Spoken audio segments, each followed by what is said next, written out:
Greetings and welcome. I am Joffrey, and today I'm joined by just the darkest light. It's a bit of a swippity swappity from last time, whereas just Vector. But I do apologize for being late. There was a little bit of drama that, well, the two of us we're helpless gossip girls, so we needed to take a little peek and see what was going on. I'm so sorry, all of you. It's like, oh my gosh, Juffy, that drama was so cray Oh my cray. god! They're fighting over petty stuff! Oh my god! Anyway, so today we're talking about just vague overall changes that they've made, which, although this is not inherently eye-catching as, oh goodness, I can't wait to see what they did to this. I am noticing that the very first thing on the list says new country type, so this is the sort of reason that I was still very much looking forward to this, because who knows what they might have done. So to start, as was heavily requested, we have added the Navy-based countries, and you will find out more in detail how they work and how you can play them when we talk about pirates situation. The pirates situation? What? A situation for pirates? What? Huh. Navy-based countries. Navy-based Yes, countries. What? boats. Boat. Ah, This is how we add the Atlanteans. I guess. Yeah, obviously. There's gonna be so many lobster. There's gonna be so many lobster navy-based countries. Lobster and crab. The lobster and crab. There will be many. Clem. That's right. I forgot. We need to do that later. Later, Dark.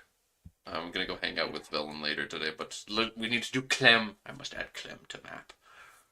Yes. But all right. So Clem. ages matter more. Why can't I see it? YouTube does this every once in a while. It's not where it won't show me the chat. Let me exit and come back to this because it's just the live stream chat just isn't open. There we go. All right, good evening. Yes. I am late. I'm late. Yes. Nations you can make. Yeah, um. Oh, go over the Persia feedback? Maybe, because I did see that they did that, but I probably prefer to do that on Friday for the Ilkhanate. Would you not? That seems like a more appropriate time to cover it at the same time as when they discuss the way that the Ilkhanate works. Otherwise, I probably would have talked about it the day it came out. Today is better. Oh, Matt Fur. I I proved you wrong. Or wait, you proved yourself wrong. Yeah, you were wrong and I was right. I won. Yeah. Yeah, because hordes are army-based countries and you thought they weren't, so that means I win. Oh, Joffrey, you wanna tell them your prediction that you told me? Oh, yeah. I am guessing. I was telling Dark just but when we finished looking at all the drama stuff we were talking about. I'm making I'm guessing. I personally am gonna making my first guess of when the game is actually going to be announced. Because I think that the game is going to be announced by the end of the month. I have a feeling. And by the end of the month, I mean at the end, really. Either at the end of this month or within like the first week of the next month. Oh, you wanted to you didn't want to lower my mood, so you gave me the win. You're just the most gracious, Matt. Aw. Uh, Nothing ever happens. Feels very possible. The main thing I know it's funny. Both Mouse and Rasak in the chat. You're both people that I see all over the forums and all over the Also, Matt first around a lot too, actually. But yeah, all three of your people I see all around the forums and on YouTube videos. So you probably get why I suspect as much. I was in fact late. Yes, James, you're right. Yes. Classic Joffrey. Mm-hmm. A paradox autist. Who among us is not a paradox autist? Am I right though? Nah, Dark's a little too neurotypical for that to be called that. Ne- Neurotypical. Yes, you're a normie. Wow. Hmm. Uh, all right, I'm special. but you're special to me, Dark. I'm But special. there will still be stuff like half a year to release, so time-wise it'll seem on track. Yeah, exactly. There's a lot more for them to talk about still in regards to feedback changes and showing all the flavor and stuff, and that makes sense to me because at the end of the day, they're going to still need to keep showing things up until the game is released. Otherwise, they're gonna like the hype train's gonna be broken. And they never do that. There's no way that we're going to be in a situation where they just stop showing content up to release. So they're not gonna they're gonna announce and release it before they run out of things. But anyway, let us actually move along. Because even though Vector isn't here to brush me along on the path, do actually need to cover things. So ages matter more apparently. I'm curious what that means though. One thing we wanted to do was make each age feel more unique and different to play. Oh no, Civ 7 flashbacks. Oh no, no, no. Okay, so, while also adding interesting choices. First of all, we changed the start of the Age of Renaissance to occur 5 years later so that you get more of a feel of what you want to do before making the decision on what bonus advances you want. Oh, because originally it was like game start. You were instantly in the Age of Renaissance, is it not? I think so. Yes. Yes. Okay. That's a decent change. Um, I don't mind that at all. Uh, it was 1 month from start. Oh, I didn't know that. Hmm.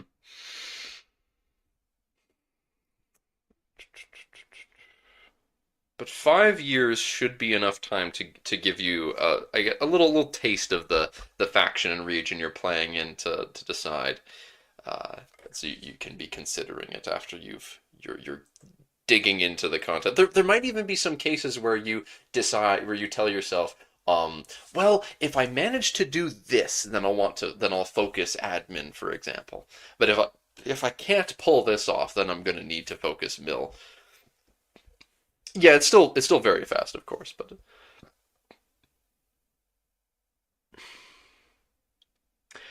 Gamal, I don't even know. I didn't even know what that word means. Stygies? Stygius? I genuinely don't even know what the joke is.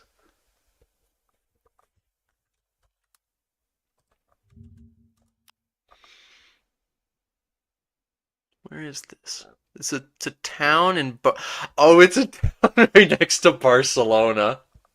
It's a town right just outside Barcelona. Yeah.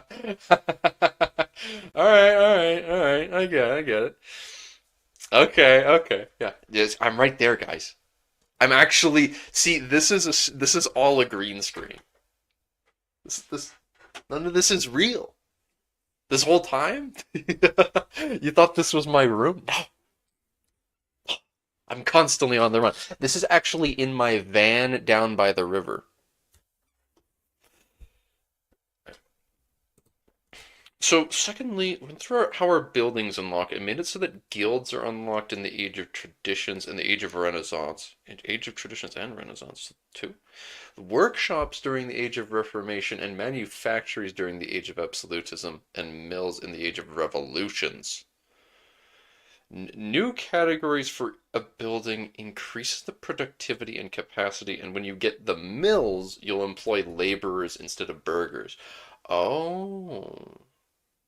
Oh, so it means the burgers actually, you get less burgers at the end of the game.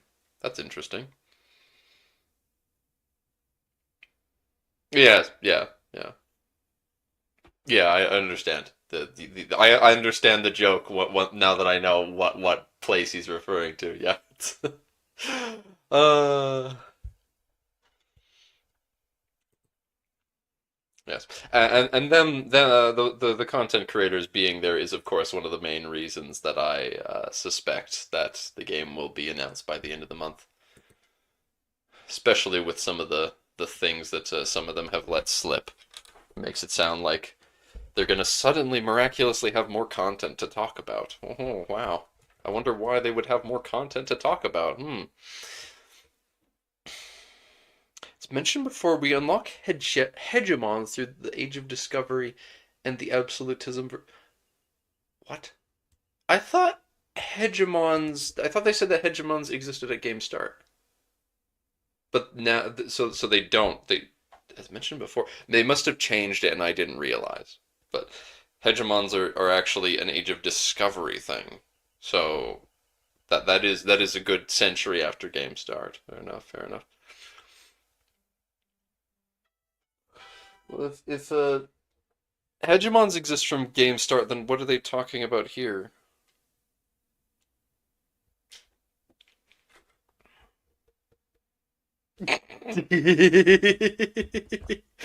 I'm getting so many messages. I'm just I keep getting so many messages today from friends and my brother relating to the fucking Bloodborne 2 Switch exclusive. Oh God. Oh, that's brilliant. But great power so great powers exist from game start, but the hegemons only come from Age of Discovery. Okay. Okay. Yeah, yeah. I haven't seen the whole Nintendo Direct, but I'm going to be hanging out with one of my best friends in person later today, and he and I will be discussing it. Uh, which,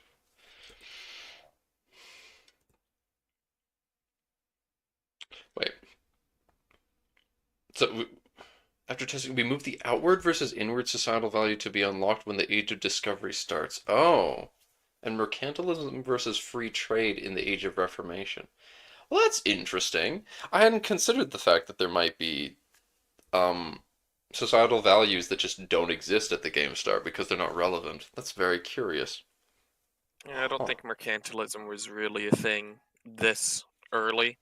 It was only once colonies actually started to get set up because they didn't want their colonies trading with anyone other than themselves. Yeah, and it's curious to think about because that implies that there's things that you could do early game which would normally lead you down mercantilism or free trade, but they won't give you any progress towards either of them because it's not relevant yet. And then once the mercantilism versus free trade becomes active in the Age of Reformation, that progress will start, presumably. No trade policy until 1537. Yeah. Um, I'm not sure how I feel about it either. I can understand the point, but it feels like something that is oddly. It kind of feels. Okay, I get that the point is them trying to make the different ages feel different, but it also feels like that is a particularly Eurocentric stance to take on the concept of free trade versus mercantilism to say that the entire world unlocks it once colonies become a thing. If that makes sense? Heated diplomatic actions and spy actions being time locked in EU4. Yeah, it always has felt strange to me that you need to get a certain technology to steal maps, for example. What? Why? Why do you need to do that?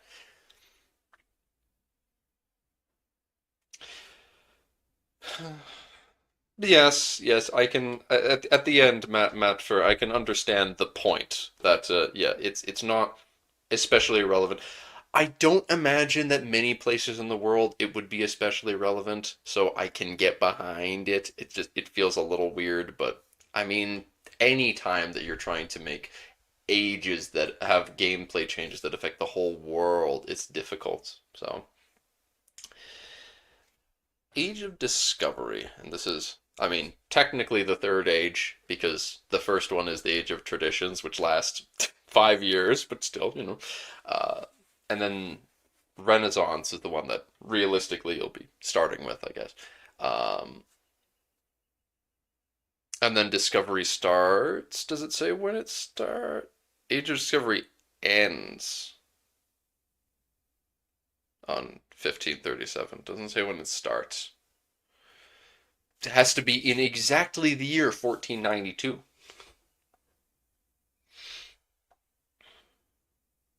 1437?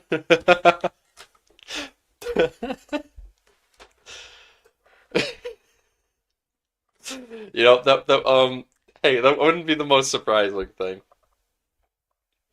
All right. Um, each gives access to these government reforms. What? So, reaching a new age just gives everyone the world over access to new government reforms? What? How does that work? Is that what we're seeing here? For all countries when active. Oh. And also for all countries when active, it also yeah, okay, it does look like it. Yeah. Institutions become available. New World Printing Press Pike and Shot. Yeah. That's so curious. Espionage Act, Vassal Obligation Act. Huh. I mean that's interesting. It's uh I think this is a good thing. Certainly is interesting. It's just curious because the implication of that is that even people in the new world will suddenly have access to these because the age changing. But well, abstraction. For all countries when active, and you get exploration monthly progress because you can and then also colonial maintenance. You can explore and colonize over land without the New World institution, but you can only explore over sea if you have New World, I think. Universal serfdom. Yeah, indeed. Moai statue is a good reaction to that. I don't know what that means, but it's very funny that like this is two ages after the age of traditions, and you unlock the concept of universal serfdom. I have no idea what that does though. But this is interesting. Everybody's a serf, even the king. Yeah, everyone, even the king is a servant after all. But all of these are interesting modifiers. Because you get to see this example of all the things that that happen once it becomes active is expected army size. So the entire world when is the entire world once the age changes has expected because um advisor cost, for example, I know an army maintenance go up with time, I think. No, it's advisor cost goes up with time. Dark, do you remember how it works exactly? There's certain things go up in cost over time. I think I think levy maintenance at least is supposed to just try to force you to eventually stop using levies and only professional troops, but I'm not 100%. I don't remember. In EU4 as like a comparison that to this is what I mean. If you didn't, Oh, yeah, but that's yeah, only for the fleet. You don't get increased army maintenance over time. you get fleet maintenance goes up. Yeah, it's only fleet maintenance. Army maintenance doesn't increase. Oh, okay. No. But advisors do. Yes, over time. So that's curious. But yeah, as you're saying, this here is specifically levies. It has expected army size go up, which is a modifier we have no idea about. So Uh, that probably refers to your standing army, like your actual troops, rather than the levies you raise when you're at war. yeah, that's likely the case. We don't know all that it affects. We don't know anything about what it affects specifically. If it's in green, which implies it's a good thing as well, which is curious. Um, that it's a huge increase to that number as well. That makes Oh, he says Johan that talks Johan about it. says what it means. All right, all right. We'll take a look at that then. We'll see.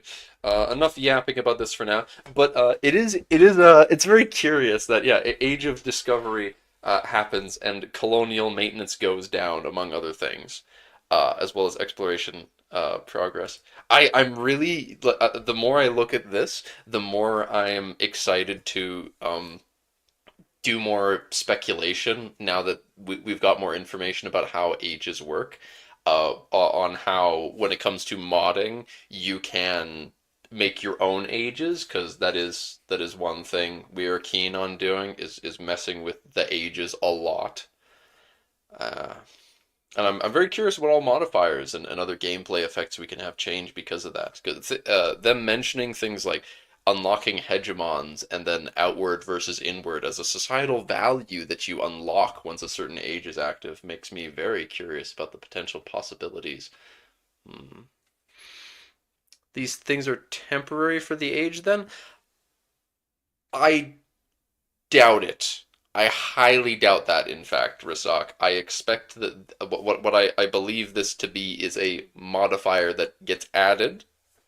Global. This is a global thing that activates, and then you get more just as the game goes on, because the I think that once an age is active, quote unquote, it's going to stay active.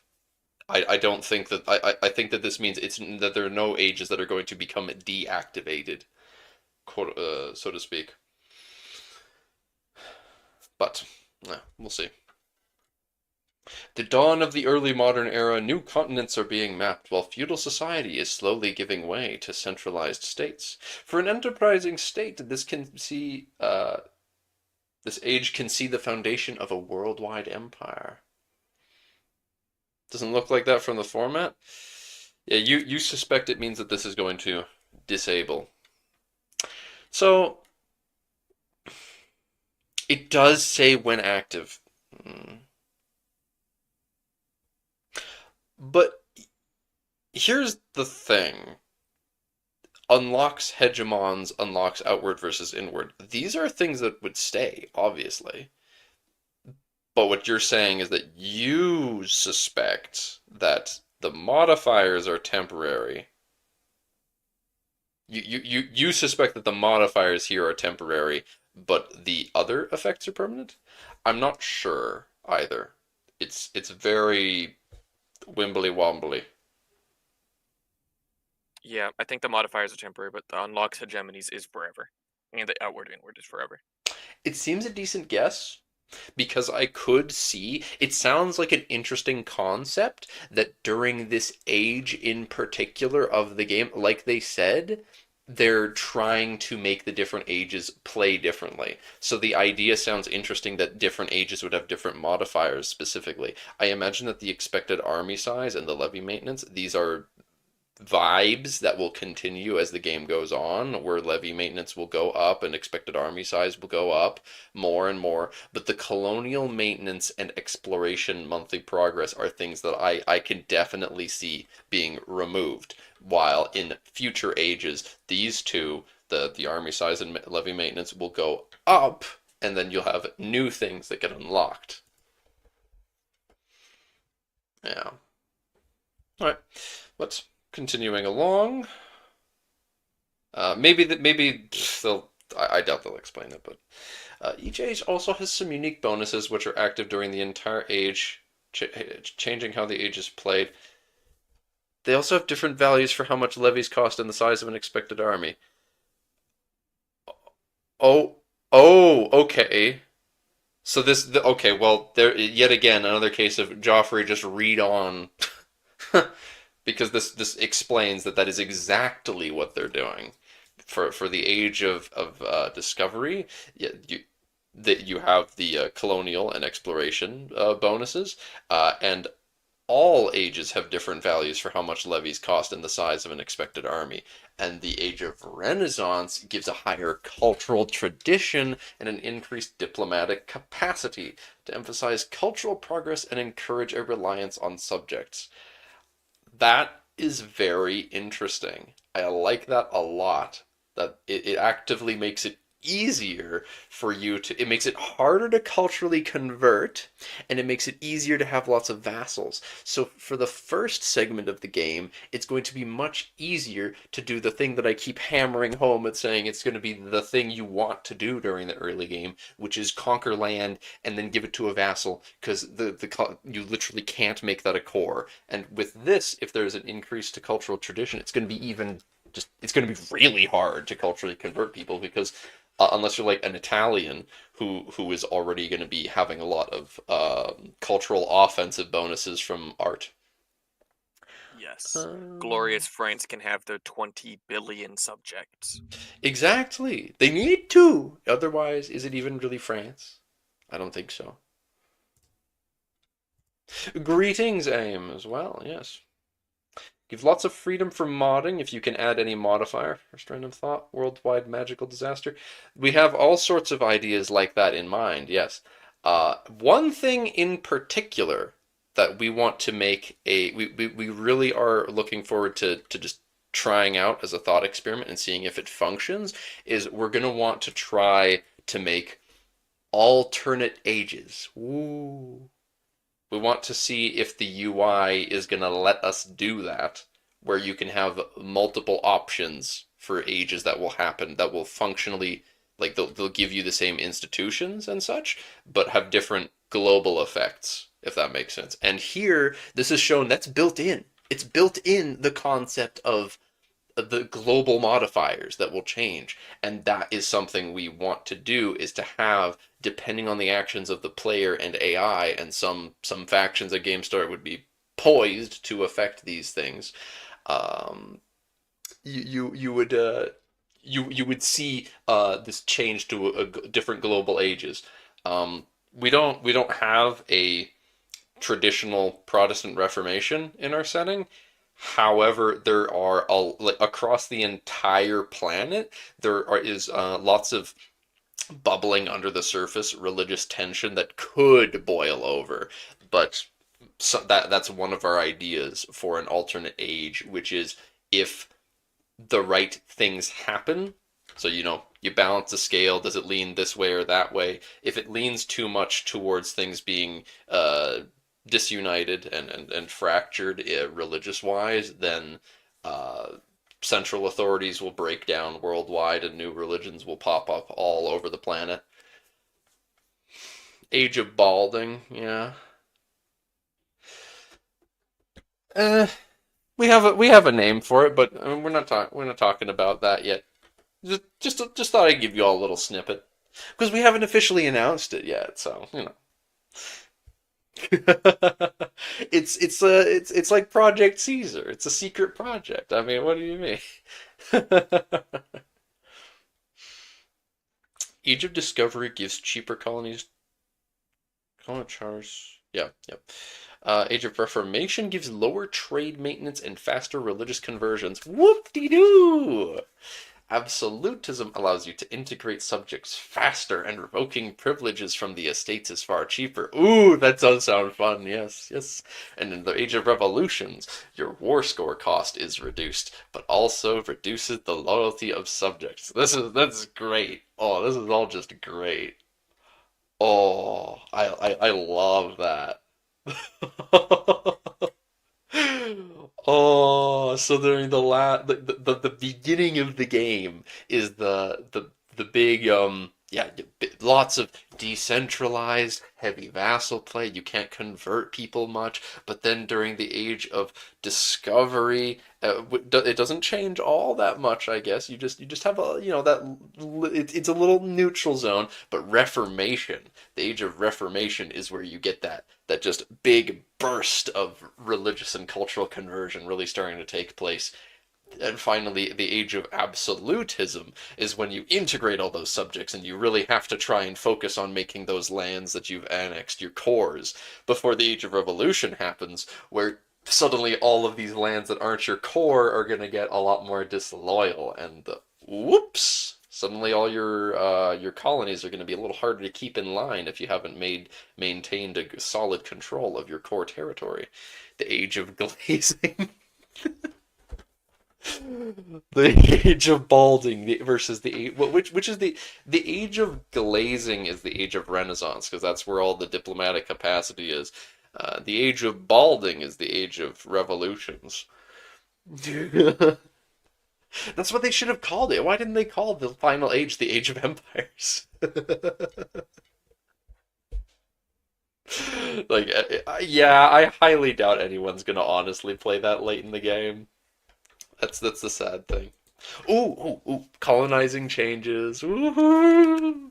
All right, first of all, we remove the concept of failing with explorations. No! No.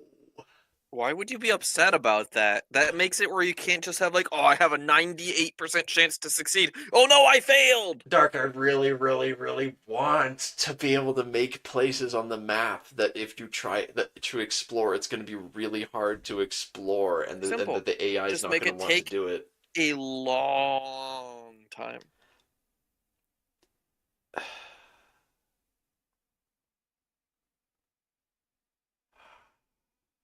Hmm. Hmm.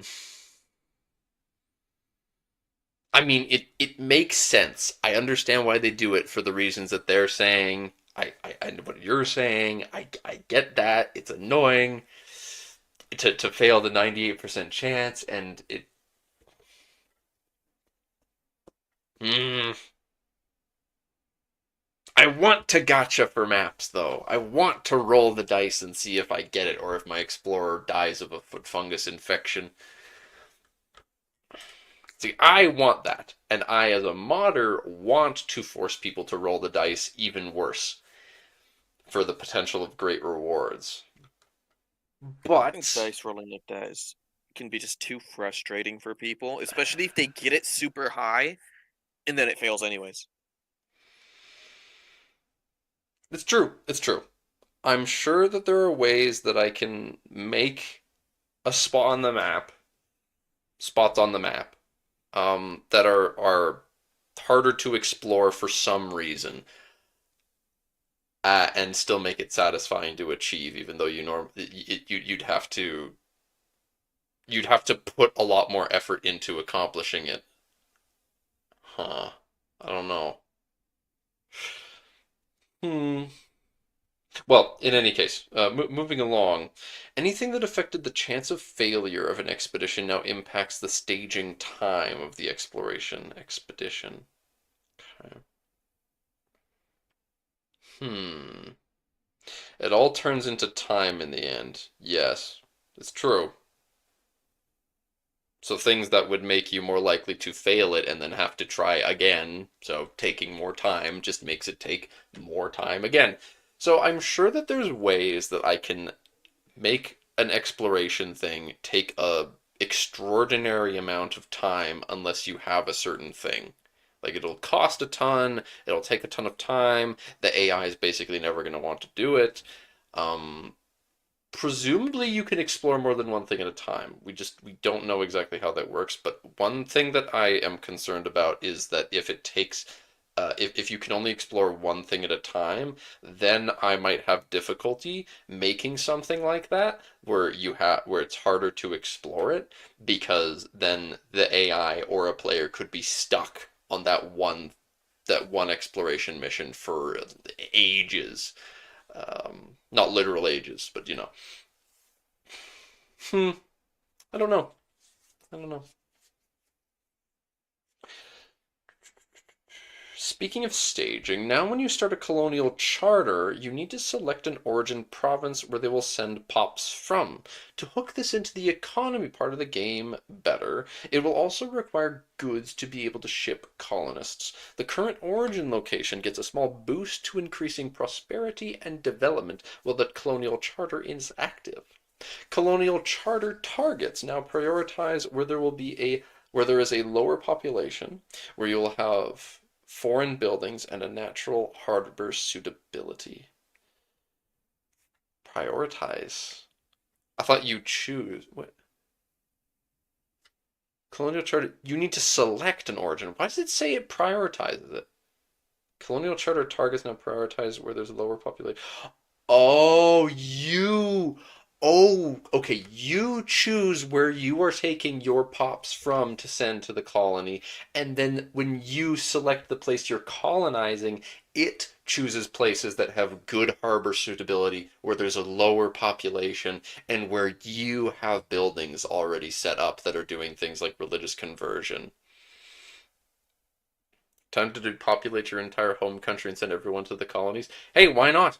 Why not send everyone to the colonies and then go swap to playing as your colony? I'd do that. Exodus Ireland, anyone? Hey, I know everyone's gonna do an Exodus Ireland game. If you ain't doing an Exodus Ireland game, you ain't doing proper. It's like where to send pops from. Oh, but Vassal. Exodus games are gonna be so much worse because you don't just get free population when you leave, like you essentially do with EU4 colonizing and development. Because there's no way you're moving all of your pops over there.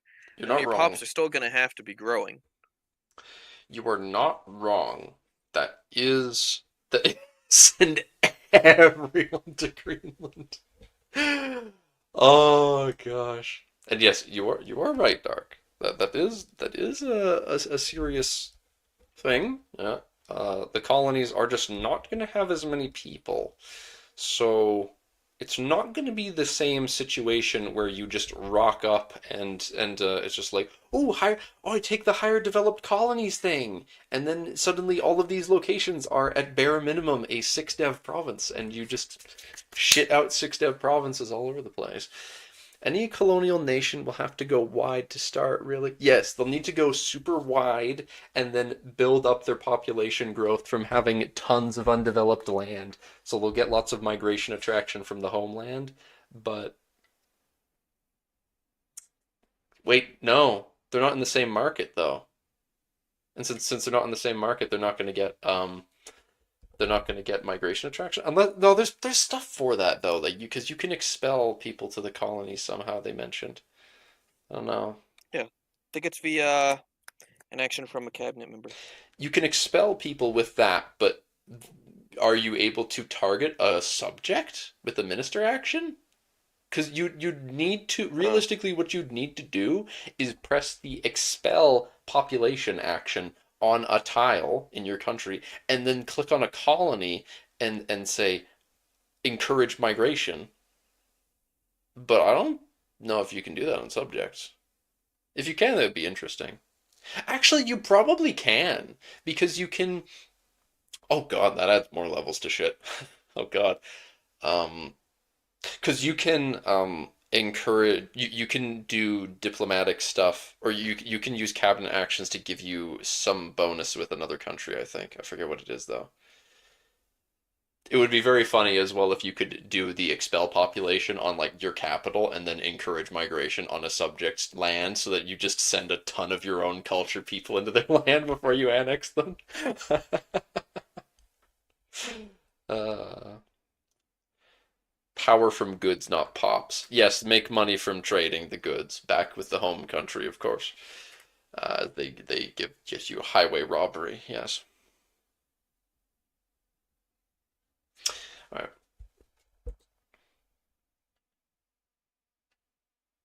Market creation. The big problem with when a country at the edge of a market was you had low market access and thus a weaker economy. Had a country at the edge of a market. Okay. Creating a new market was prohibitively expensive. A simpler but rather elegant solution was to scale the cost of creating a new market by the market access that location currently has. Hmm.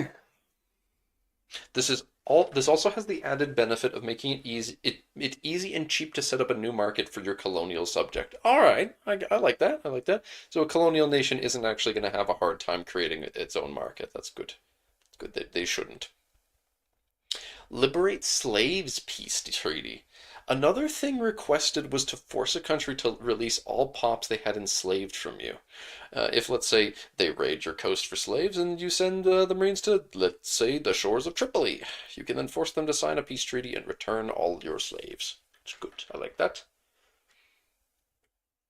Yeah, I like that as well, Rasak. Yeah, where the competition, where there yeah, you're at the edge of the market, so there isn't much competition from the market node. You can make it's much easier for you to establish a new market.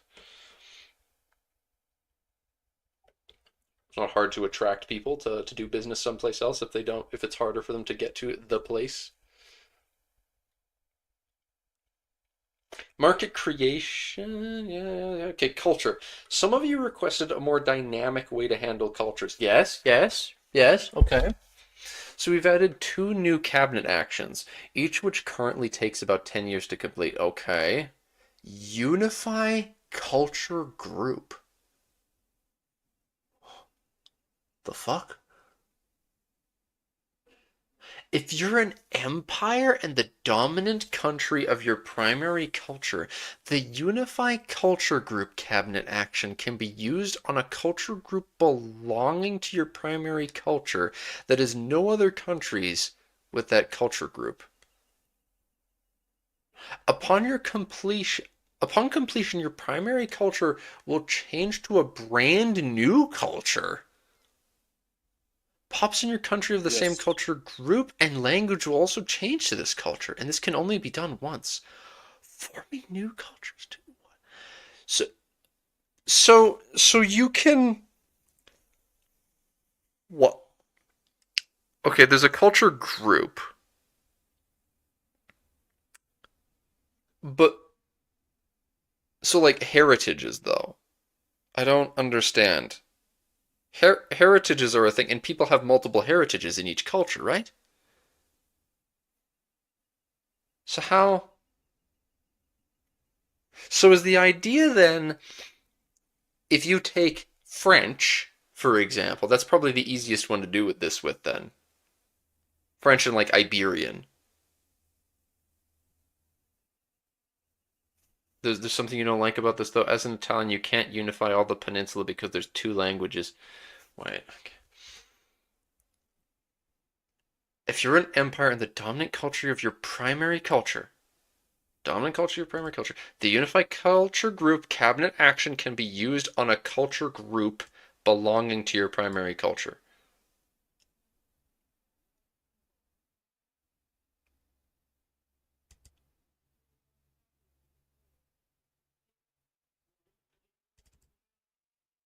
Belonging to your primary culture that has no other countries with that culture group. So you rule the entirety of your culture group. A culture group that your culture has.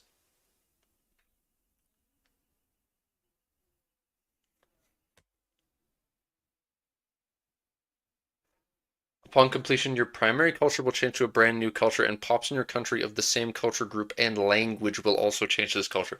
So, so this means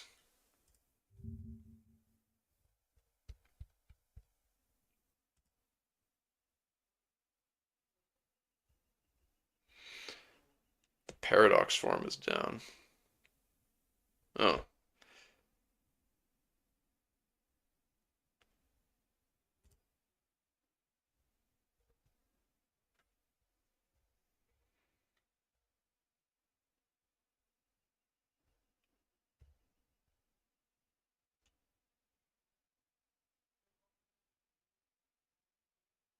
where was the languages thing?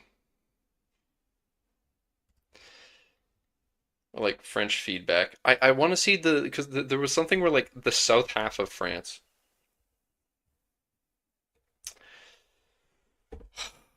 Hold on, I gotta be back in a second. Uh-oh.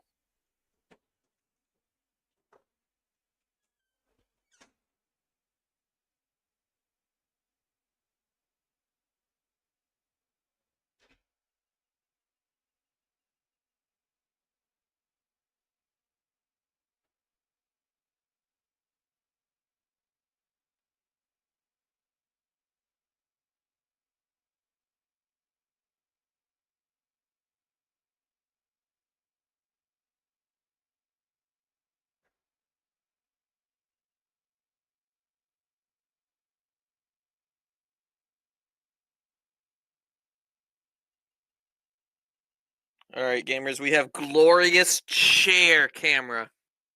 Just like Hassan Piker, everybody's favorite political streamer. Joffrey was actually inspired by him, so that's why we have a chair cam.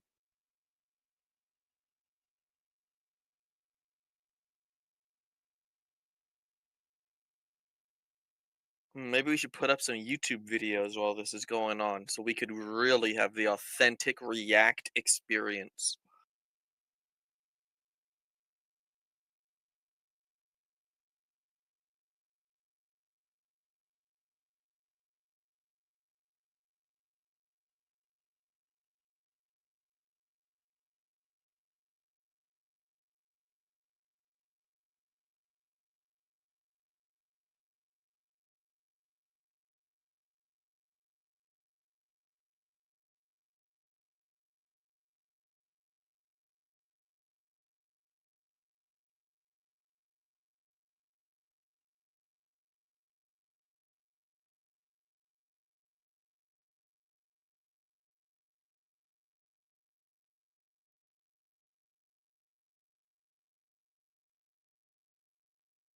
See, I like to mess with Joffrey by saying it's not coming out this year. It's being announced at like December and it's coming out late 26 or 27.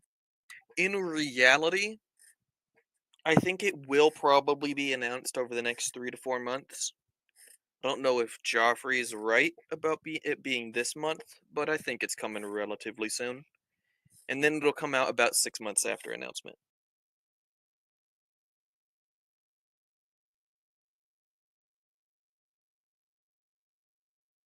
6 months, I believe, is the usual time after announcement for it to come out. That's what we had with Stellaris and Parader, Hoifor. Well, not 6 months from now. 6 months after it's announced.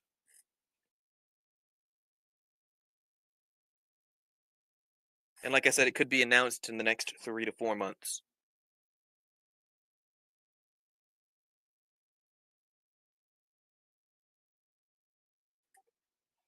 Six months is a fair amount of time for advertisement. Like, let me take a look at Stellaris, for example, see when it was announced. Actually, let's do Victoria 3. That was more recent. Victoria 3 came out October 25th, 2022. Let's see when it was announced.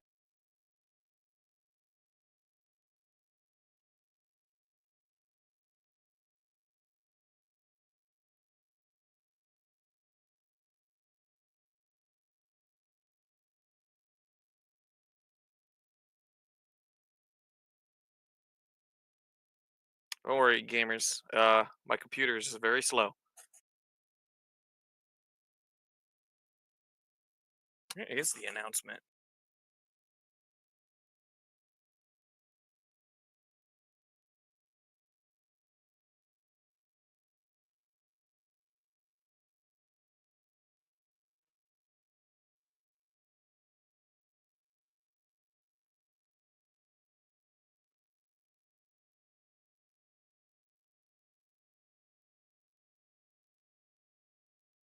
No, I don't think it's around a year.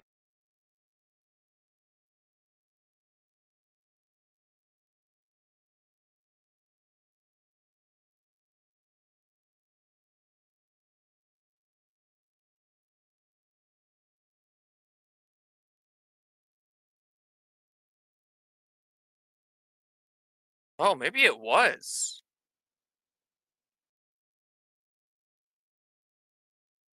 Victoria 3's announcement came out May 21st, 2021, and the game came out October 25th, 2020. Maybe you're right.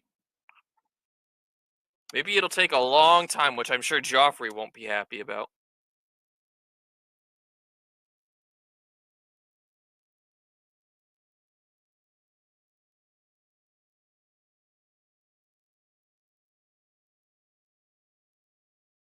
Let's take a look at CK3's announcement.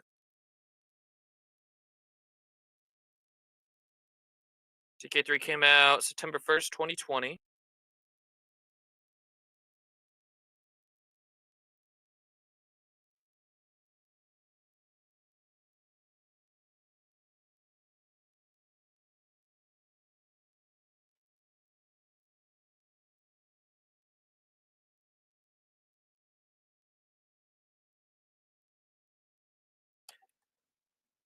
And CK3 was announced October 19th, 2019. Yeah, that took about a year, a little under a year. All right, so never mind about 6 months. It's going to take about a year after announcement. I mean, it could come out before the end of the year. But as we know, this is probably going to be Paradox's biggest title because of just how big EU4 is and how much effort they're putting into this.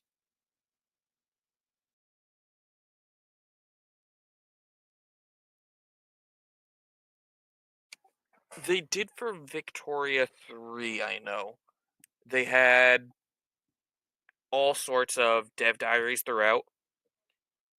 And the first, like, 2 or 3 dev diaries looked fine, and then came the military dev diary that made everyone start to doom about the game. And for good reason.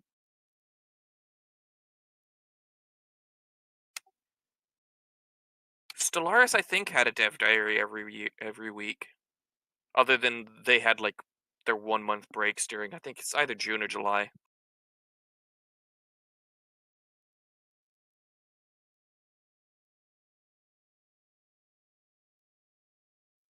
I think this game will be finished. I don't see anything that seems to be missing or suboptimal in any way. There are some little bits, but I think for the most part, this game's gonna have a good release because there's no like glaring issues like armies, like there was with Victory.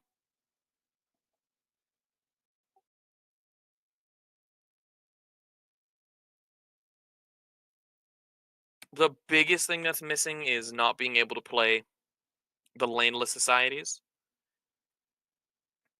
but I don't think that's that big of a deal.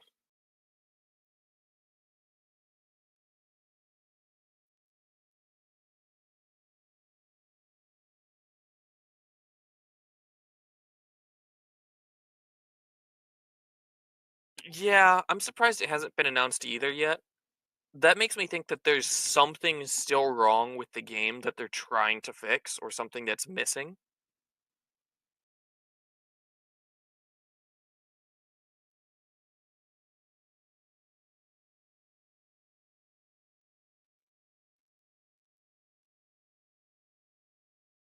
And I don't know what it is that's holding them up, but there's something because I can't see this just coming out without a long period after the announcement because they need all their advertisement and more hype to build. Actually, they've kind of gotten a lot of their hype already from these Tinto talks.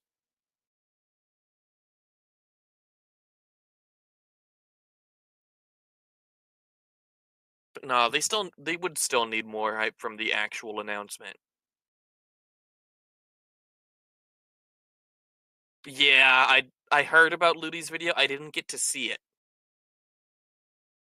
Personally, we're not a big fan of Ludi here on the Joffrey server. Joffrey gets incredibly annoyed by his weird phrases like Stacken Vipen and like Schmoodly Poopin or whatever it is he says. I don't know what he really says. I don't watch him.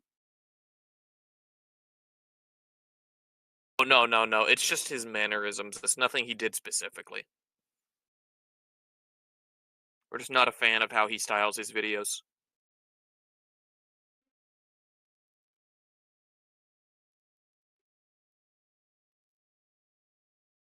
It's possible that those YouTubers do have early access.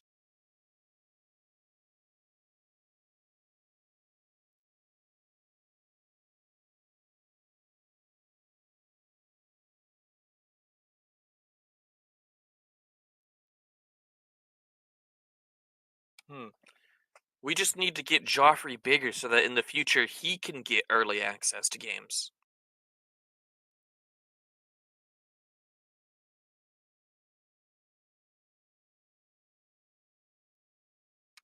We don't dis we don't like hate him. We just don't particularly enjoy his content. At least I don't. I don't want to speak too much for other people. I find it too zoomery.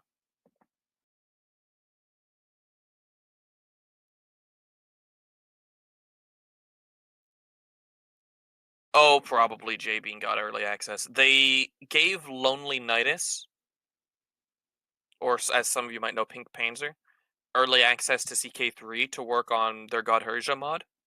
I imagine with how much they love Ambinar and how popular Ambinar is, the Ambinar devs, at least J Bean, would get early access to EU5. Like, almost guaranteed.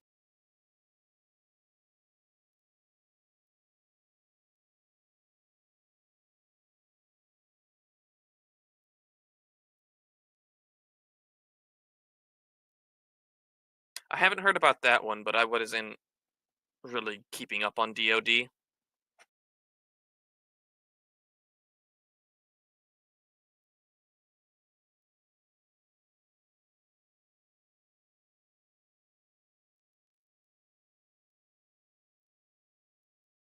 And I don't know if the AGOT team got early access to CK3 or not. If they didn't, I'd reckon it's probably because AGOT's not an original fandom or an original setting, whereas all the other ones I can think of are. But I'm not 100% on that.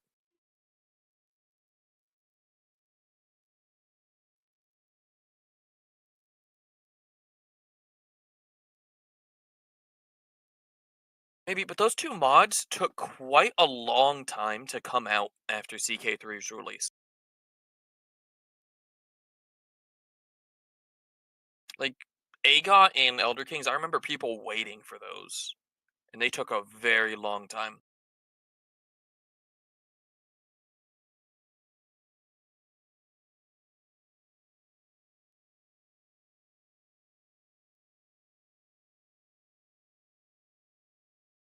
To be fair, AGOT has a lot of problems on its own.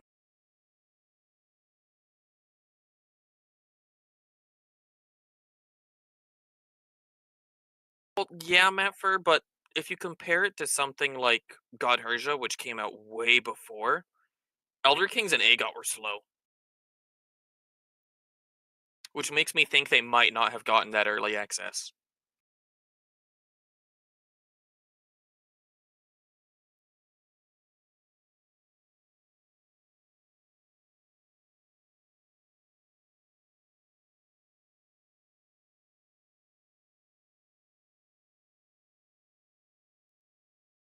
Also, gamers, I have no idea where Joffrey is or what he's doing. I imagine it's some personal things, so I don't know how long he's gonna be.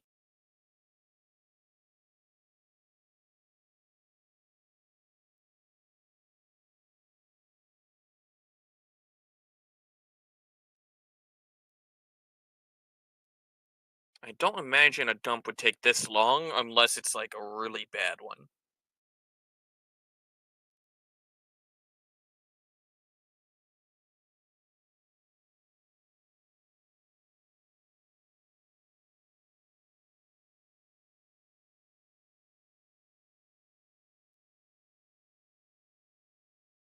Also, most like Rasak, most of that tedious work that you mention, most of the tedious work is something like history.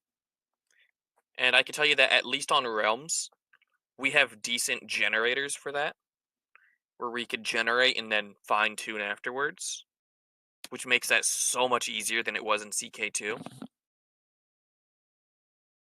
And history used to be the most tedious thing.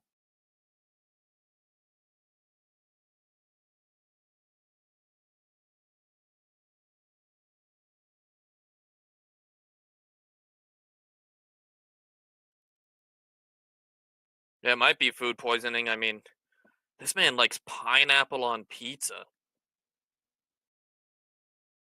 I don't know how Joffrey can like that.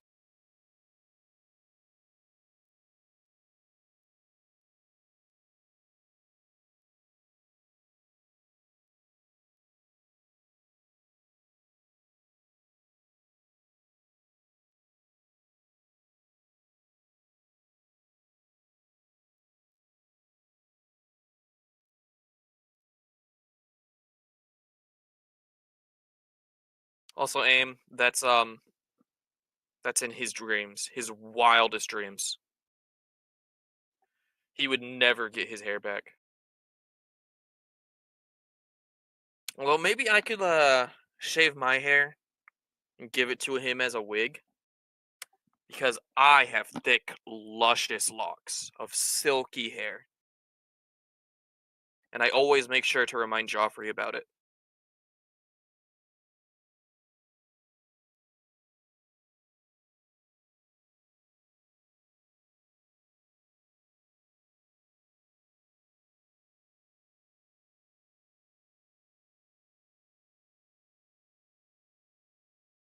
I don't know. Maybe I should just take the sacrifice and be bald for a time and let my hair grow back so Joffrey could have a beautiful wig.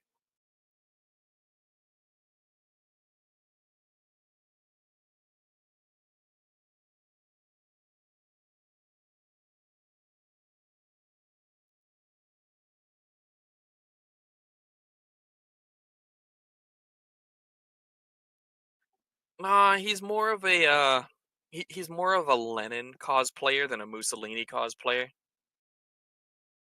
The workers of the world unite, am I right? Ha ha ha ha.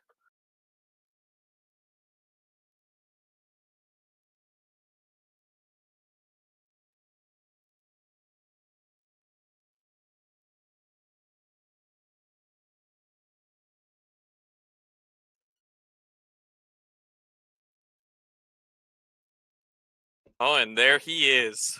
Hello, He has hello. returned. Yes, I am. I heard most of what Dark is saying as well because I still had my headphones on. Oh, why are there 22 people here now? Is Dark just that much better than me? Because I guess I am. What the hell? Or Like maybe we it's had my live room. chair reaction. Maybe yeah, I did hear you talking about that. Maybe they like Lincoln. So they like Lincoln, seeing him in the background more than Ah, the seeing me. pig. He's my pig. This is my pig Lincoln. He is best boy. So yeah, there's just been I've been caught in the middle of a lot of very difficult extended family stuff. People keep coming and going. This house is going to get sold in time, and that's all the depth I need to go on it, really. But it's been very tough on me, and I needed to go and check up to make sure that nothing was taken that was not supposed to be. So, yes, it seems that people have. Yeah, he's growing his hair back. What a wonderful set of conversations indeed happened while I was gone. Everything from yes, what I could be doing to y'all were discussing stuff like Vicky 3 and how that took like a year after it was Year. technically announced. And CK3. And I think Stellaris too. No way. Can't be. I swore it was half a year. No. Ah, this It took is Vicky about 11 months. this is tragic indeed. So it will be a 26 game no matter what. Well, 26 or 7. Most likely, not guaranteed, but most likely. Yeah. Well, in any case, the reason, but why am I on this map? This is the Italy map. This whole time I've been I opened this up because I wanted to look at France and I didn't even click on the right map somehow. What the hell did I do? Um, I wanted to look at the France feedback because I was hoping to look at the cultures uh for the sake of religion, but that or language, but that's like I think we might need to look at the world map actually because I think they have languages on here. SOPs, dynasties, court languages, provinces, areas. Court languages though? Cultures. There we go, languages. So they say that you unify some group in language. Hopefully, language probably means like like as in language tier. Because like this is yeah. So you as France, if this is such a confusing little thing. So if you're an empire, so you need to be an empire, and no one else in the game can have this your dominant culture. Your primary culture, that is. No, that cannot be the primary culture of any other country. And no other culture with that culture group. That's so confusing. We don't know if subjects. It probably does. I bet it does count. Is the weird thing. You're used on a culture group belonging to your primary culture. It's so weird. Could be used on a culture group belonging to. So because there are multiple culture groups that every culture is in, if you have the Gaelic culture group, for example, you're playing an Irish country, and Irish is a Gaelic culture, which is also so that means like so Scotland isn't a primary culture that's got a Gaelic heritage, or maybe it does. Don't know. No, it does. It does have a Gaelic heritage, but it doesn't have the language. Okay, so that means then wait, but it needs to have your same language. You can unify brand new culture in your country of the same culture group and language. So yeah, you need and as the Italy subject was brought up, Italian is like all of southern Italy is Italian, but Cisalpine is the north. So you can unite all the Italian cultures except the Cisalpines. No independent pops in your country. So vassal countries wouldn't count. No other countries with that culture. I think it needs to be just countries in general. I bet that vassal countries will still count. Norse scale can only integrate Celtic or Scottish. So can we see? I don't know. Because yeah, that's all Gaelic up there, all Gaelic language. So Norse Gael also uses the Gaelic language, for example, and that means that if you're a Norse Gaelic country, you're playing the Isles and you conquer all of Ireland and Scotland, you could unite the Highlander cultures and the Irish.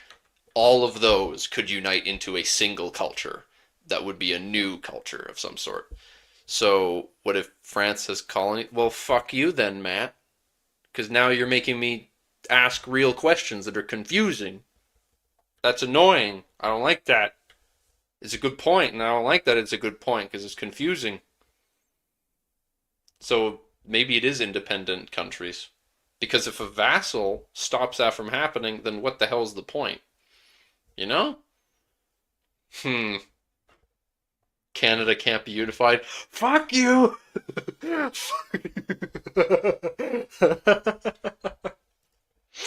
Hey! It It's can very be true. unified as the 51st state.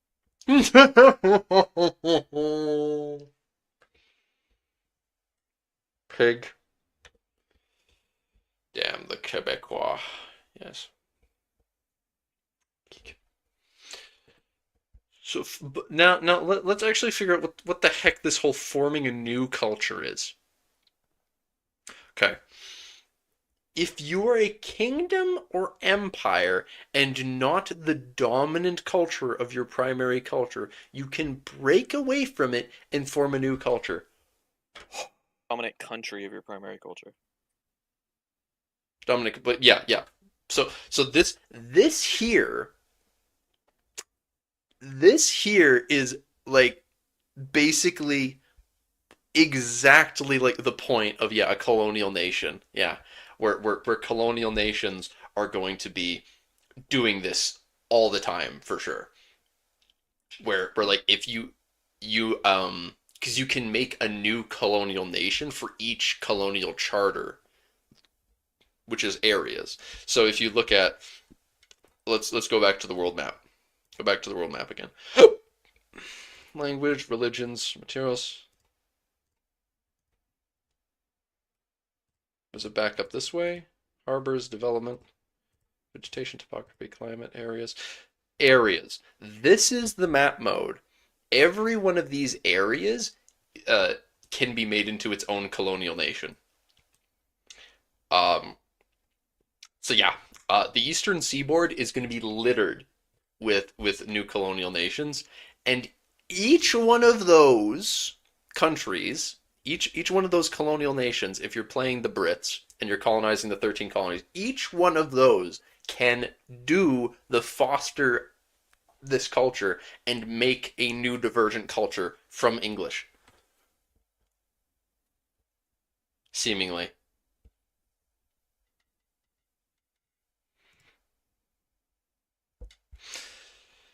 But what does it do? What does it do? Does it do? Yeah, just forms a new culture. But what do you why would you want to do this? I don't know what benefit you get from this.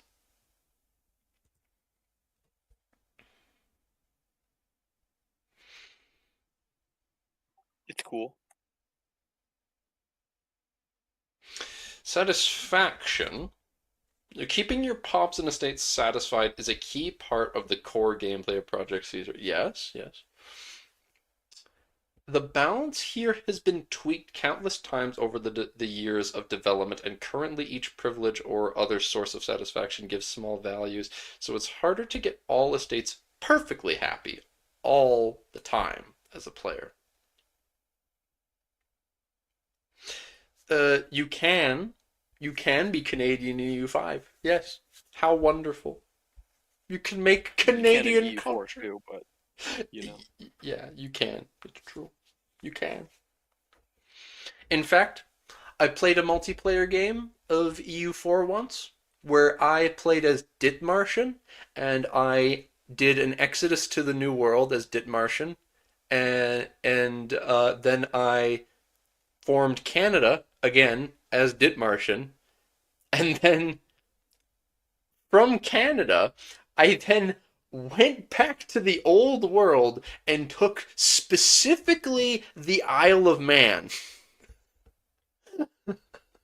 Because people were attacking Britain, so I joined the gank on Britain and just took the Isle of Man specifically and nothing else. And no one could tell because my culture looked the exact same as the other dude who owned land next to me in the British Isles, but I forget who that was.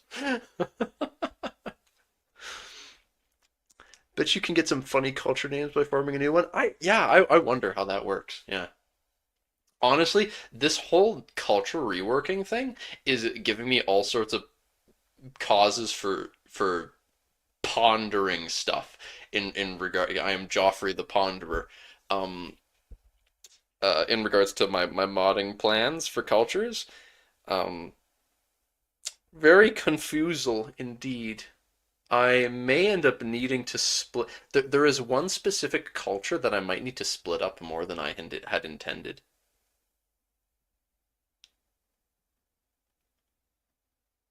Huh.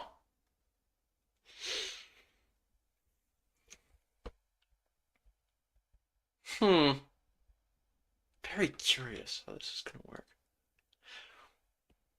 Oh, yo, I could totally make the Prax dark. Yo, the Prax could start as a The disunited Prax. culture, and then you could unite them once you conquer the island. Yes, yes.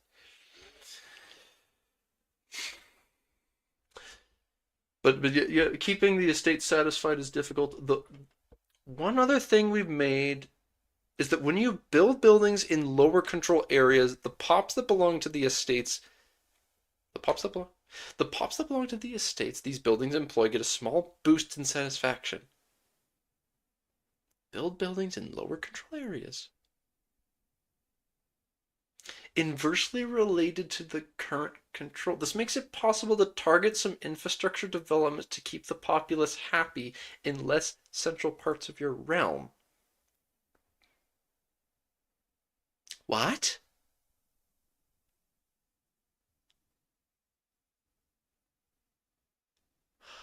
Okay, okay. I don't know why that took me so long to comprehend. But if you build in a low control area a fishing wharf or some other such thing, it employs peasants. The peasants will then be happy. Or laborers? I don't know. They've changed this stuff all up and down, all around. I'm confused. But you change it. So ugh. You make that building in a low control area. Then the peasants or whatever estate employee is employed by that building, they may become happy. I guess specifically because it's in low control area. I don't know, but it's neat. But if you wish, you can also use a cabinet action targeting a specific rebel to stop the progress and even make it go backwards. So, cabinet action, progress, power support, decentralization, cracking down on rebels. Okay, so instead of spending sword magic points, yeah, you've got this for cracking down on revolts to decrease the progress. Will people shoveling sand be happy? You bet they'll be happy. They'll be overjoyed to be shoveling sand for the glory of um Sicily. They got funding, but we got the government to stop them. This is the last Tinto Talks All Right for a while, as I'm handing it off to Pavia for the near future as we focus on flavor mechanics. He'll start next week by talking about Voltaire's Nightmare, the Holy Roman Empire.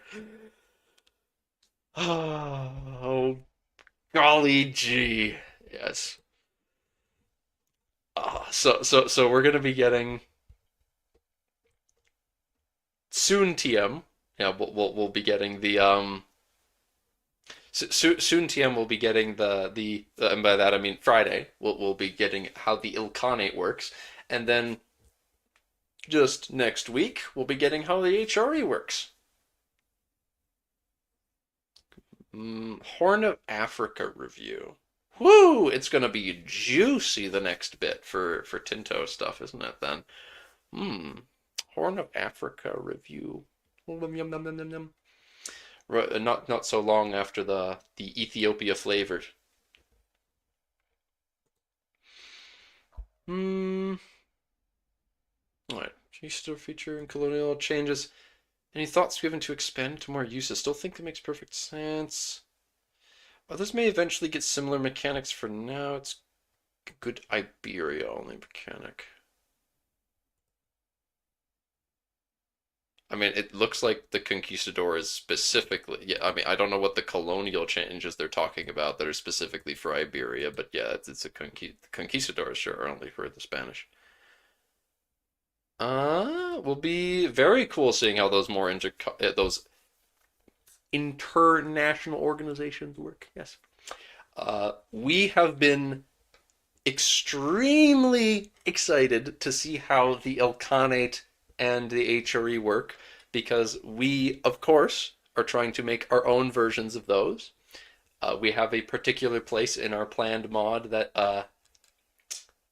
well, we have multiple places that could be considered smaller HREs, and we are very keen to see how these international organizations work for the purpose of seeing how easily we can take those systems and adjust them as necessary to make our plans work. Though Dark's a little more for once, Dark is probably more anxious than me about it because Dark's the one who's Yes. for the first time ever, Dark's the anxious one instead of me. Well, I'm not really anxious, but I want to see. Dark, you're supposed to be. It makes me feel better. No, Squish the pig. Squish the pig. you have the pig. I I do do. not have the pig. No, but you can't squish your cat. Squishy, squishy, squish. Wait, what do you mean? There's literally that one video about squish that cat. I don't know what that is. Squish that cat. I don't know what that I'll is. show you. The more Squish that layers, cat. the more layers of IOs and nations you can make, the better. If you understand it with a quick look. Yeah, it does. It does look Yeah, it does look like it's not going to be all that hard, all things considered. So, yeah, one thing, among other things, one thing that we'll likely have. There's a lot less. I won't say there's none because that's definitely not true, but there's a lot less places on our map where there is a single like country that is just the big bad of the area, I guess. There are definitely places where it's like, well, fuck. That's just yeah. There's places where it exists, but that country has other problems. Like we've got our own equivalent of China where they're not going to be doing shit except falling apart. But um, but there's going to be a lot more situations where stuff is a Thunderdome, and then there's IOs relating to that theoretically. In fact, I need to be held in check sometimes because I try to make too many of our races in too many places, and then Dark gets mad at me. Hmm. Not everyone should be everywhere. Yes, they should. Need to. Need to, Dark. Do you have Finland? We're going to have Finns, but we don't have Finland mapped yet. So, we don't have any Finnish people working on the project, so no one's come forward with ideas. We know where we're gonna put them, but we don't know what the hell to do with them. Hyper, yeah, for Finno-Korean hyper war. Yeah, yeah, yeah. Well, we don't really have a Korea either, though. We have a really big Southeast Asian country, though.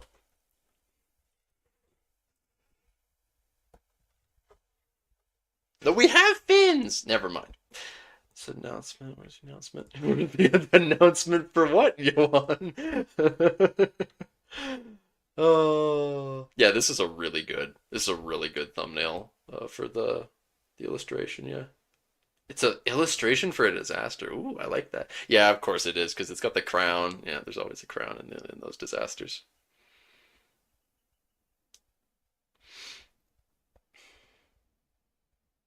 Hey, not everyone that's involved in the project is good at modding. Some people are just there because they're interested in world building and then they just yap with us. For our not Scandinavia area, there's just a Norwegian dude that's a fun guy we hang out with in VC, and so when he's around, we yap about fjords, and so we have drawn fjords with him because he likes fjords, and how he's made all of us like fjords too, and he's gonna add some of the countries on the map, for example. So if Mr. Finn wants to, he's more than welcome. Aim to show up sometime and push the Finnish agenda. Whether you can mod it when the game's out or not, I don't care. I just like to talk about it. Army force limits. It's the army your country's kind of expected to have. There are drawbacks to not being close to it. See, uh, yeah, I didn't think about that. So yeah, it's not a force limit. It's not your force limit, but your country is quote unquote expected. Yeah, it's some sort of you are supposed to have this, but it's also a good thing for it to go up. So I don't know. Um, Unified Culture Group. Unified Culture Group presents the historical French or Russian state-led cultural centralizations. It can only be done once to prevent countries from using the action every time they acquire a new location. Okay, okay. Yeah, it's not something that like anyone can do, but in those examples of places where there's some good examples in our mod actually. Now that I think about where that could be done, that's gonna be fun. Now that I think about it, there will definitely be some good places for that. Eden's gonna love that actually.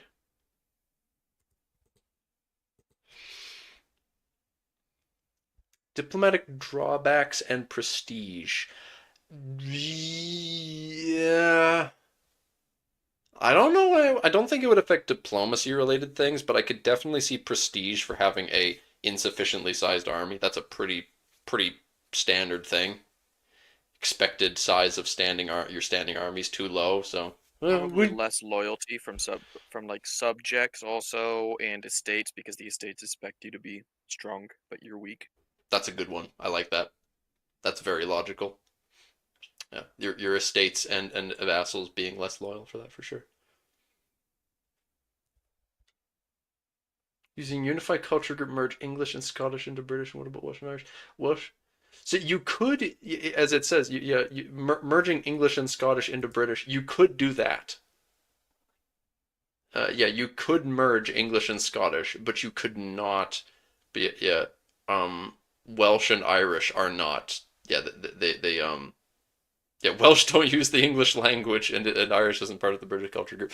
So that means the interesting thing about that is that means that Welsh does share a culture group with the English. They are one of their shared culture groups is probably so they're probably Brythonic and uh, British culture group wise. It's just that they do not use the English language, which means they can't be integrated. But the English culture, we've seen that they've split it up. There's Northumbrian is in fact a culture they've decided to add. So this means you can, in fact, yeah, as the English, you can in due time yoink Northumbrian and Scottish to make British culture probably. I I highly doubt that you can change the language of a culture. You can change court language, but I highly doubt you can change the language of a culture, as interesting as that idea would be.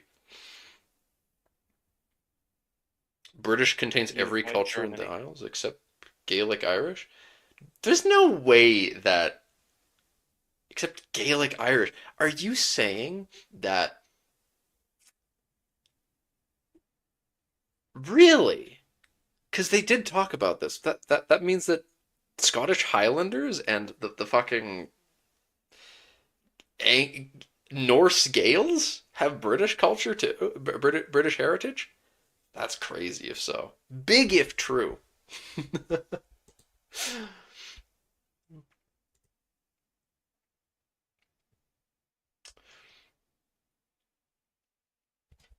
Island of Great Britain. Fair enough. Why do you? I don't know why Irish like Gaelic Irish wouldn't as opposed to everything else, but whatever. Hmm. Port location gathering people somewhere. Yeah. Yeah.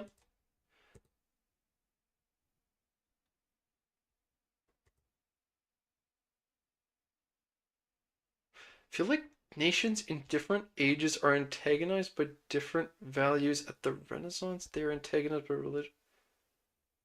Okay. That's an interesting idea, making antagonism change depending on the age. Yeah, the whole world has the same modifiers per age. Looks like Tinto has talked the last talk.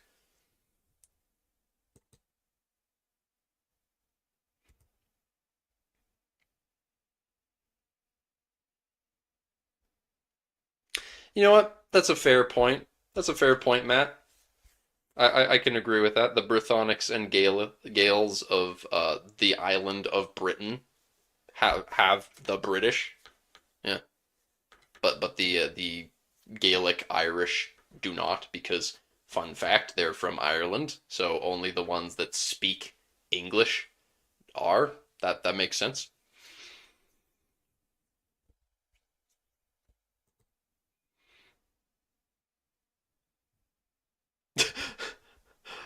I don't want to be rude, but this is seriously getting ridiculous. Just announce EU5 already. Announce the what? I need a screenshot of that for sure. Announce the what? Like you said, Matt. Yep, no unified Italian culture. No Oh, that's right. Looking at I moved away from languages. Language dominant. Yeah, it's so sad. You can't unify all the Italians. You'll Don't worry. make the We'll unify most of it. I mean, you could unify the Italian culture. It just won't include the Po Valley. Doesn't matter. They're irrelevant anyways. You Wait, must no, shit, that's Milan. No! womp womp. Dark, This is so sad, dark, gamers. dark, taking the full spin around the clock to realize. Wait a second, my country's there. I like Milan. They don't speak a different language in Milan. Sorry, they speak. They do. Yeah. The whole that's what we're talking about. Italian is for everything south of the Po Valley, basically. Tuscany See, and AIM, south is Italian language. Everything north of that is either Occitan at the western edge or Cisalpine in the Po Valley huh. and Venice. So You see, AIM, the South Italians are indeed primitive and undeveloped compared to the glorious North Italians. I have told many South Italians this. and me a lot. But also, they also, for some reason, insist that Sicilians aren't South Italians.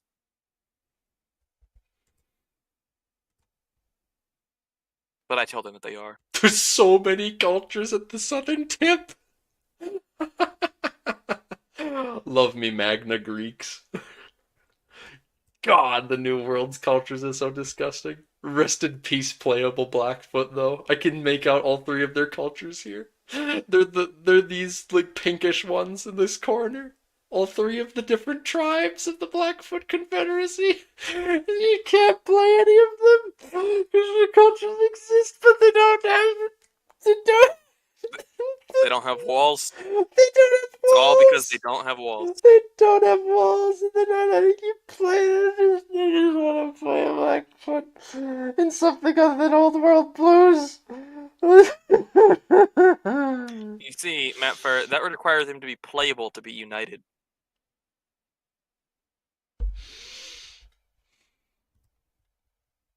Does creating a new culture move all the pops to the new culture, or just the primary what? The new culture has the culture groups and languages of the original primary culture. That's fine, I guess.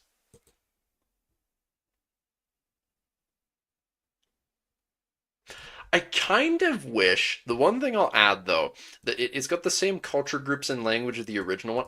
That's like I get that, but one thing I don't agree with is the fact that there's no heritage that they get added for whatever region they diverged in. Does that make sense?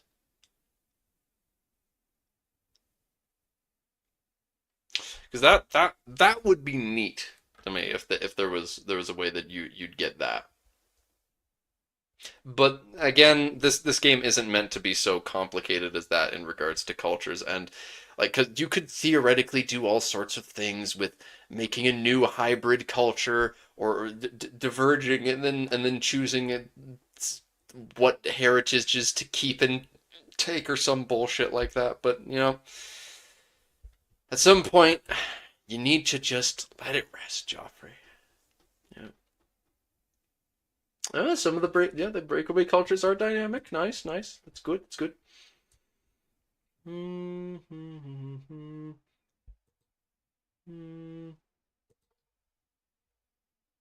Age revolutions make rebellions more likely to trigger.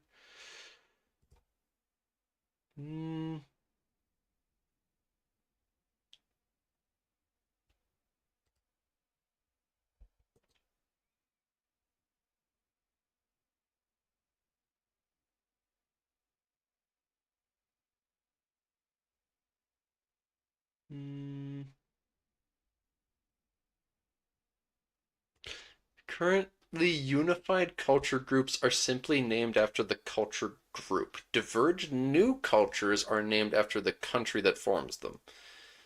So, yeah, if you unify the British culture group, you would become the British culture.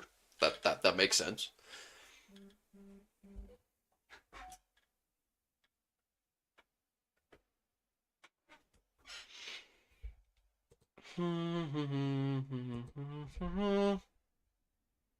The Rutheno Blackfoot. Oh, you be quiet, Matt.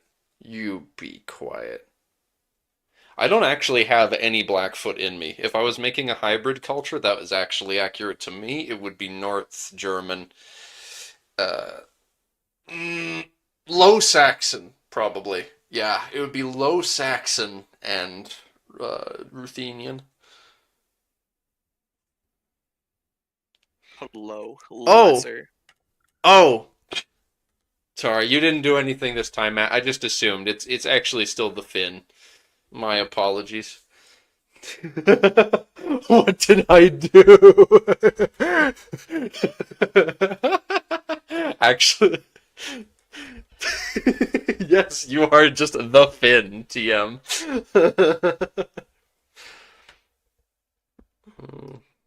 Hmm.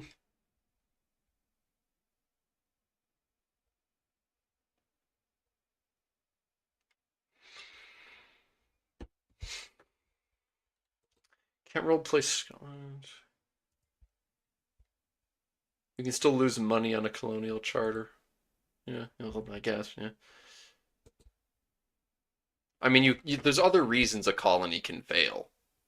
It's just the exploration can't fail, but a colony can still fail if the fucking like the natives rise up and beat the ass of your colonists. Blamed because of a Finn, my life's an all-time low. Yes, you've taken the blame for the Finn's actions. How was the event last Friday, Johan? Met some people and drunk some beer in the sun. Ah. Primary culture only. Yeah, okay. It's specifically whatever. Yeah, there's just no countries are allowed to have that primary culture. Yeah.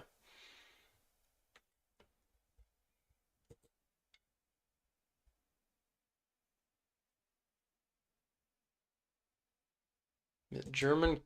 Yeah, German can't unify as long as the Livonian order still exists and technically has German as a primary culture, even if they have no German majority provinces. It's the idea, and the idea is that it's a powerful endgame action that you'll work towards over centuries, not something you can do willy-nilly. Yeah, yeah, makes sense.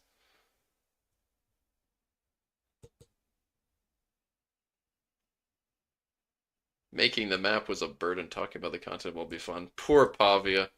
Poor Pavia. Indeed. Well, though. Oh, God.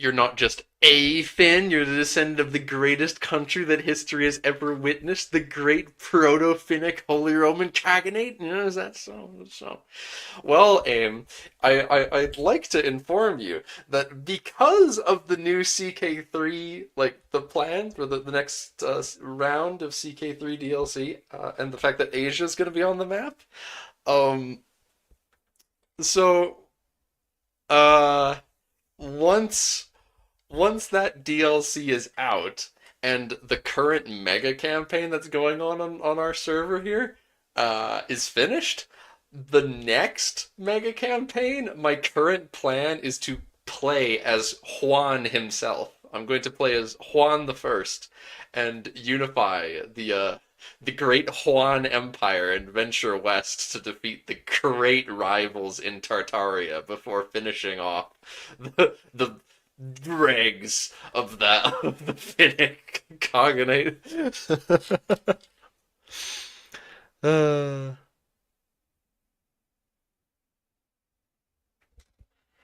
right.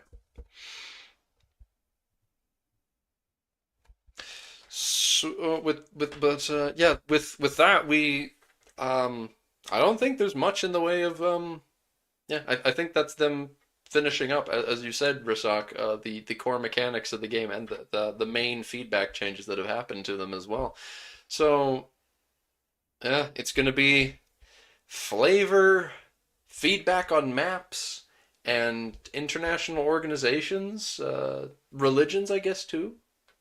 Of course, more flavor for all the different regions of the map as well. Eventually, I'm sure we'll get Cahokia flavor by the game's launch, but you know, that's yeah, yes, aim. That's going to be the most difficult part of the mega campaign is for me to somehow reach Egypt to activate the mass autism array. It's going to be very difficult. Yeah. You will lose many proto Jedi I in the process. I don't know how. Dude, when we split up the Great Han Empire from CK3 to EU4, it's gonna be so fun to break up all the different tags. If it exists, you have to succeed. I Don't must, forget. I must succeed first, but we need to split off the Jedi Temple of this and that. The Lemurian Embassy, don't forget, of course. Probably more gameplay feedbacks over time as well. Yeah, I would love to see more of those. I would definitely love to see more of them just being like, oh, this is the first however many years of gameplay as this tag and what I'm thinking about doing. You know, that would be a good time. Um, but with that, I believe we can end this here. I have absolutely no clue why there's so many people watching this, by the way. This is really weird. There's never this many people watching these streams as there were There today. were. Dark, Also, most of them were 22. here when it was. Yeah, When it was just me. Why were and there share 22 camera. people watching my chair and listening to you talk about what the I forget what you Because I'm just captivating. What can I say? you were only talking like one fifth of the time, and they're all just here, just patiently. Hey, like I said, I am just captivating. It's because of my hair. You joined like 20 minutes ago, or like 16 or so. Yeah.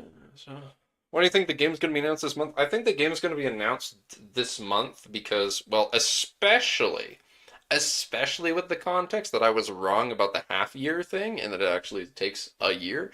It's definitely going to be announced either the end of this month or the beginning of next month, because they're they're gonna run out of stuff to yap about. Is the point? They've finished explaining all the core mechanics, and they're just gonna have coasting to do on flavor and feedback changes and other such things. Even this, just a feedback change. They're gonna international organizations as well, things of that sort. That's all they're gonna have left until the game comes out, and they're gonna be running thin on stuff. So I suspect. I suspect still that the game is going to come out late this year, but if it's going to be, you know, like a year after it's announced, then it definitely is going to be announced soon. And by soon, again, end of this month, beginning of next month, because otherwise they're just not going to have time, and the hype is going to derail itself. And while they have done things differently here, they're not going to do the Silk Song thing and let things drag on enough that everyone gets like drained of vigor. No, it's gonna end up like Winds of Winter. Winds of Winter. Oh no, no, dude. By that point, if okay, if they announce the game at the end of this month, and they say coming April of 26, that is gonna mean it's gonna be so long. I'm gonna basically at that point just because of how excruciatingly long it's going to be, I'll probably make the entire province map for our mod in CK3 or Imperator so that it's just sitting there waiting for when the game actually comes out and I can port it over to that. Because otherwise, I'm only going to do like the province map for the main continent. And then maybe the underground stuff. But that's a lot too, so maybe just some of it. Some of the underground stuff. Yeah. Personally think it's this year. Hello, DJ. That's a new name. Vic 3 took over a year after announcement. Well, ah, I don't know. I really don't know for sure, I suppose. But I don't feel like they're gonna take as long after announcement this time around. Specifically because of how much they've been talking about it already, as I was saying. Hmm. But yeah, Vic 3 took over a year after announcement. It should have taken a couple more years after announcement, if I'm being honest. But this game looks like it's going to be really damn good on launch by comparison. Um,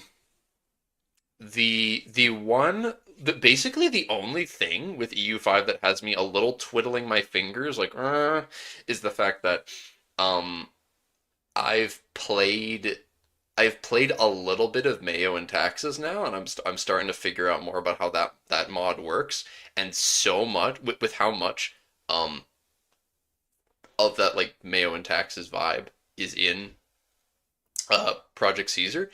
It's gonna be incredibly difficult. It's gonna be super challenging to play as a small country and rise up.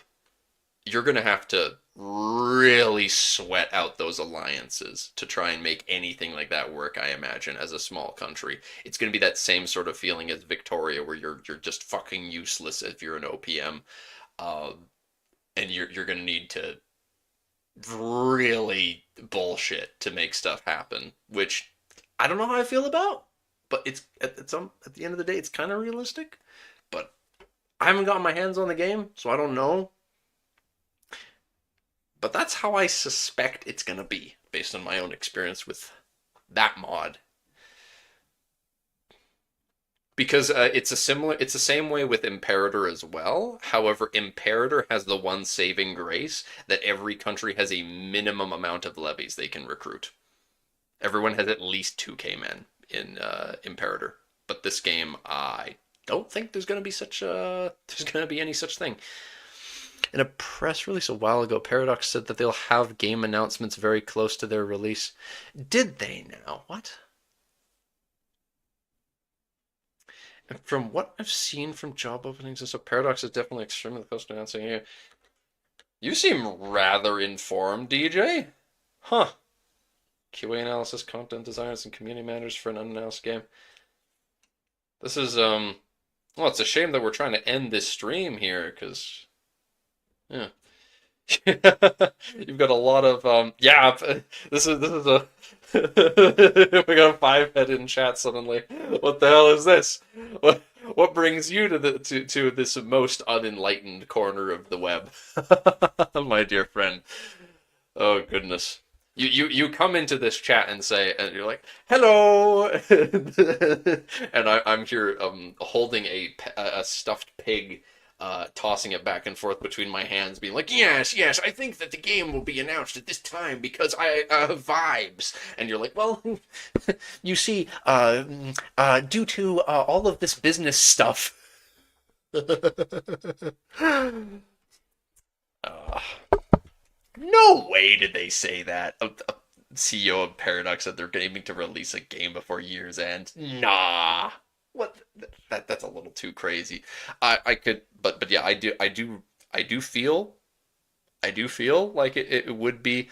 That is what I think is going to happen. That they will announce it by the end of this month, and then the end of the year, Q4, late Q4. We're gonna have Christmas gift. Started channel a while ago. I was searching for EU5 stuff. Finally caught up on a stream. uh, well, yeah. I don't know. I guess doing these Tinto Talk streams for an entire year straight, eventually more people start to find you. Um, it's been pretty fun to see the amount of people that come to hang out, steadily growing over time, and slow and steadily that is, but it's a pleasure. Um, none of you folks need be strangers in Discord either. If any of you feel like joining the channel or messaging me, Any such things? I'm not so large a YouTube channel yet that I'm incapable of answering DMs. Yet. Yet. Yet. In time, I'm sure. No, that's the We'll wrong hit a way. million subs. 1 Mr. Beast, million here we come. subs. Yes.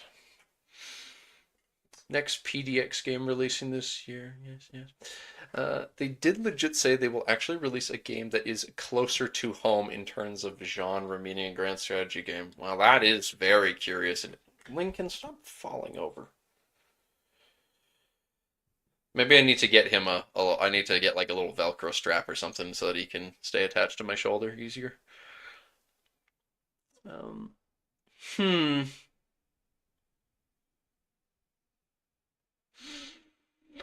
I One thing that concerns me though is the fact that we have yet to see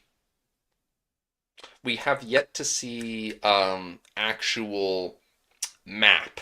We have not seen that. That is one thing we're forgetting in this conversation is the fact that we have yet to see EU5's actual physical map. However, upon saying that out loud, I suspect that's going to come with the actual announcement. I suspect that at the same time that they announce it, it will be part of that announcement trailer. They will reveal the way that the map actually looks. Half a year for marketing and polish. That's what I suspect. I suspect it's going to be because they've talked about the game a ton, and then they will um, over this next half year. It would be around half a year until then the game would come out, and in late Q4, and they'd have tons of time to continue refining stuff, telling us more about flavor. But as much as I want the game, at the end of the day, the longer the game takes, the more polished it's going to be. And it already looks really good. And every time that they show us things that they've polished about it, it gets even better. Uh, but between you and me, I'm probably not going to play vanilla much.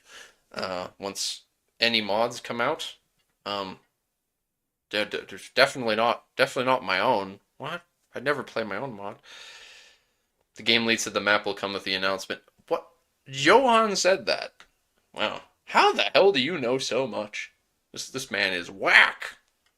This DJ. Okay, well, okay, fine. Matt for also knows it. Matt for also knows it. So okay. Well, stop glazing DJ for a second. He doesn't. Don't give the new guy all the praise, or it'll get to his head. uh. Hmm. Well, I doubt there's going to be all that much. Where game announcement coming soon. There was a dev response on this. Oh, goodness.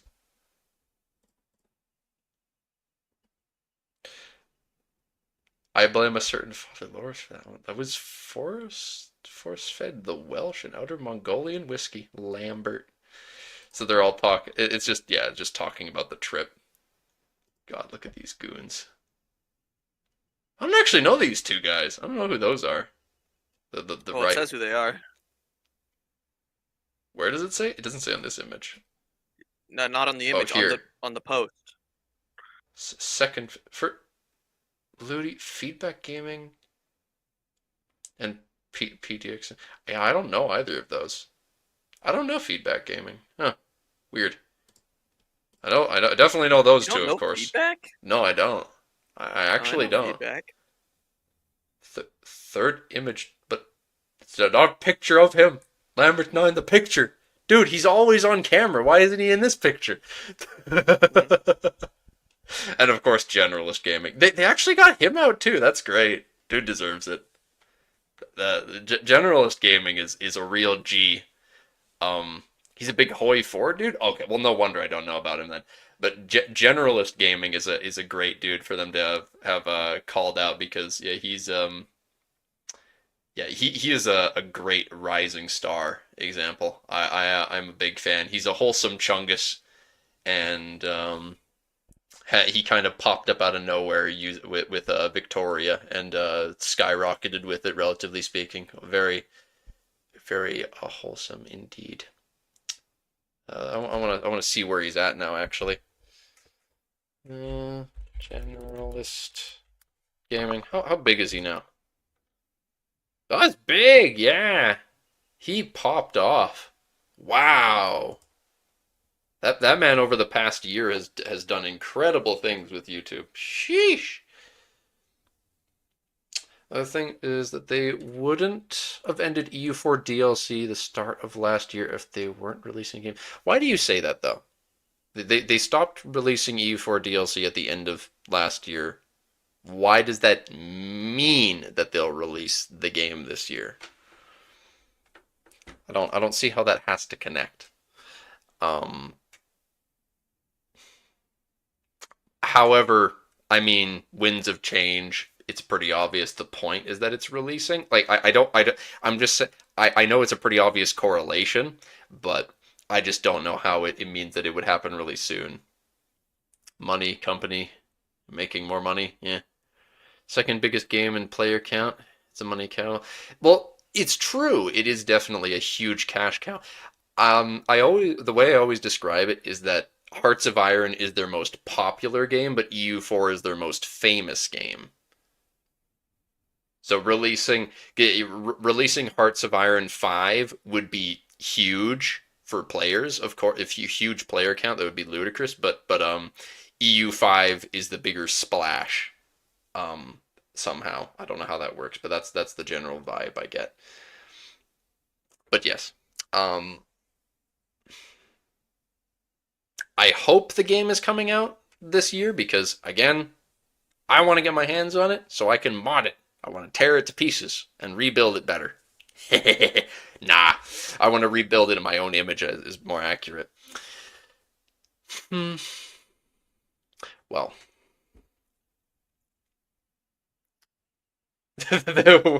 where all the people who are saying projects disappear at late 26 or 27 plus. More of a reason DJ knows so much is because he is Johan. Oh, D stands for developer and J stands for Johan. Developer Johan. No, no way. Ooh. More of a CK player than EU4, but EU5 looks that good. You might replace CK3 for me. Yeah, that's fair. EU5 is a game that I have been converting a ton of people that are CK3 only into wanting to play because of how interesting it is. And then also it grabs all the Victoria people. Like it's just gonna be an incredible game, it seems. If EU5 is as good as it feels, buy the DLC for a year or two. Yeah. Yeah. I'll 100% be ordering whatever I'll be buying whatever the biggest version of the game is. You can count on that. Yeah. Oh, you want to get the audiobook? I do. I need the audiobooks, man. Of course. I need to have that audiobook. I'm gonna so use this. I'm gonna use it for sure. Um but I suppose as much as I love yapping, I need to figure out um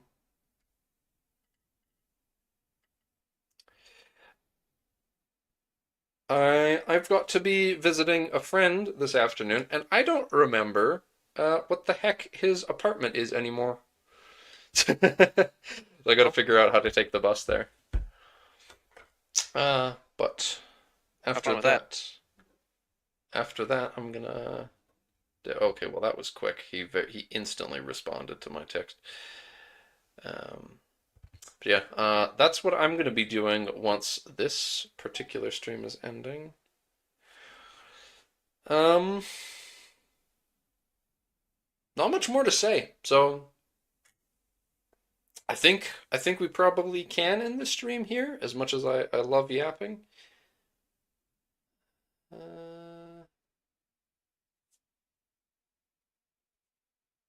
Yeah, if I leave oh yeah, well, I definitely should, because if I leave in 3 minutes, I'll catch a bus now.